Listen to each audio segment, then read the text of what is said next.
प्रेरणास्पद कथा YouTube channel पर मैं धनंजय जैन आप सभी का हार्दिक अभिवादन करता हूँ। दोस्तों, भक्त कबीरदास भगवान राम के परम अनुयायी थे। बहुत श्रद्धा और भक्ति के साथ वे उनकी प्रतीति करते थे और भगवान राम की महिमा को मंडित करने के लिए अपने जिह्वा को पवित्र करने के उद्देश्य से जगह जगह भगवान की यशोगाथाएं फैलाने के लिए अपने वचनों को निकालकर उन्हें प्रभु के प्रति आकृष्ट करना, यही मात्र एक उनका काम था। उनकी धर्मपत्नी लोई, वो भी कबीर जी से कम नहीं थी। अनंत श्रद्धा, अटूट श्रद्धा। एक बार कबीर जी के मुंह से निकल गया था कि मैं अपने घर से भंडारा करूंगा, पर कबीर जी के पास इतने पैसे नहीं थे। पर जो जबान दे दी थी भक्तों को, जो उनके कीर्तन वगैरह में आया करते थे, वो जबान से तो फिर नहीं सकते थे। उन्होंने वहीं के एक सेठ जी से 300 मुद्राएं, 300 दिनार उधार ली और कहा कि मैं बहुत जल्द सूद सहित अर्थात ब्याज के साथ में आपके 300 दिनार लौटा दूंगा। पर योग ऐसा कि 300 दिनार कबीरदास जी एकत्रित नहीं कर पाए निर्धारित समयावधि के अनुसार और दे नहीं पाए। अब क्या करें? सेठ बड़ा जालिम था। उसने अपने मुनीम को भेज दिया और जाओ सेठ को नोटिस दे के आओ, यदि तुमने सूद सहित मेरा पैसा नहीं लौटाया तो मैं कोर्ट में चला जाऊंगा, कचहरी में चला जाऊंगा, पंचों के सामने तुम्हारी इज्जत का पंचनामा हो जाएगा। कबीरदास जी घबरा गए। इज्जत थी, लोग आदर और सम्मान की दृष्टि से उन्हें देखते थे। अब क्या करें? गमगीन हो गए, उदास हो गए। लोई बोली कि स्वामी क्यों चिंता करते हो?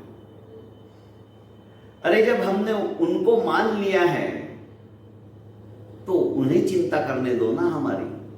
हम क्यों चिंतित होकर दुखी हो रहे हैं? लोई, भगवान को मान लिया इसका मतलब हम उन्हें तकलीफ दे? अरे तुम कैसी बात कर रही हो? देखो जी, जब सच्चे दिल से उन्हें माना है तो उन्हें हमारा काम करना भी पड़ेगा। अरे तुम कितना काम करवाओगी भगवान से? मुझे तुम्हारी ये बातें नहीं जचती।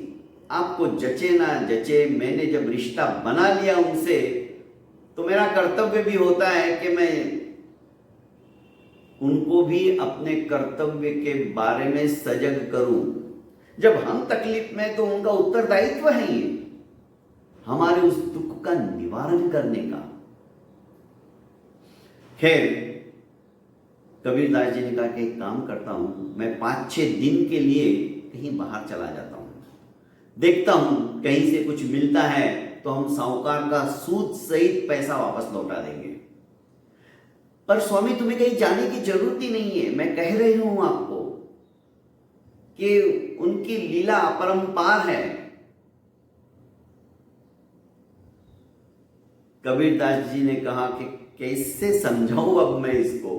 कल यदि मुनीम के आदमी आ गए घर पे और उन्होंने सामान की भी नीलामी कर दी तो नीलामी के सामान को देखकर, नीलाम होते हुए घर के एक एक वस्तुओं को देखकर बाजार में क्या चर्चा होगी, इस बात को लोई तुम नहीं जानती हो, मैं जानता हूं।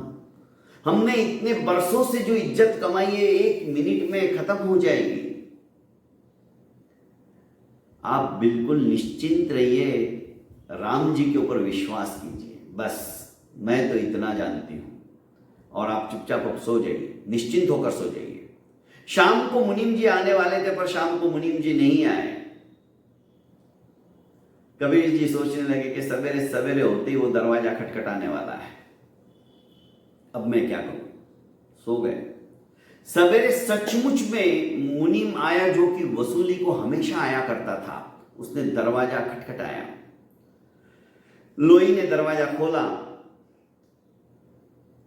कबीर जी ने देखा कि वही मुनीम जी है। आ गए आप कुर्की करने के लिए, आइए, अब हम भी क्या कर सकते हैं। अरे नहीं नहीं, आपकी कुर्की कौन करेगा, आपके लिए कौन कोर्ट में जाएगा भाई। हम तो गए थे कोर्ट में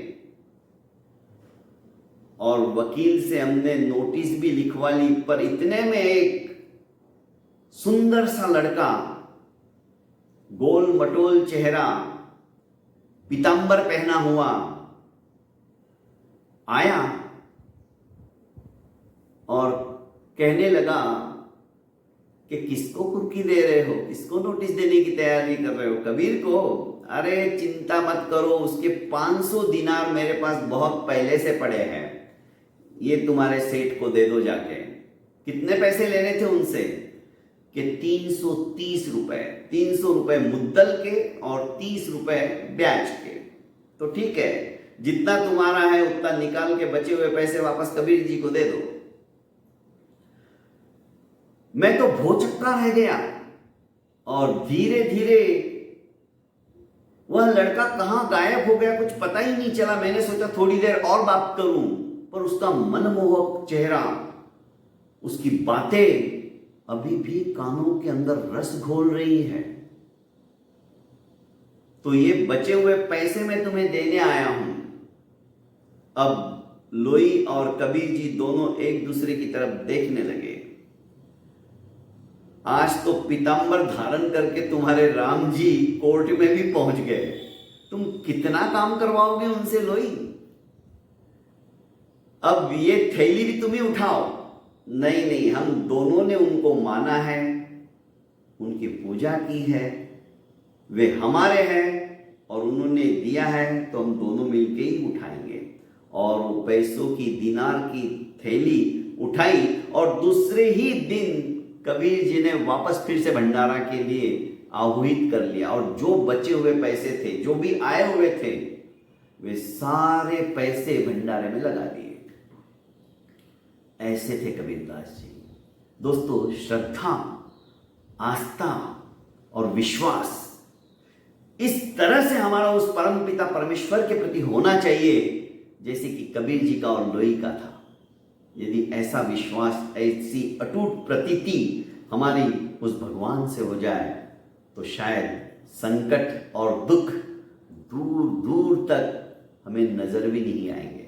बहुत बहुत धन्यवाद दोस्तों। मेरे इस प्रेरणास्पद कथा यूट्यूब चैनल को आपने अभी तक लाइक एवं सब्सक्राइब नहीं किया है तो कर लीजिए और ज़्यादा से ज़्यादा इसे शेयर कीजिए। प्रणाम।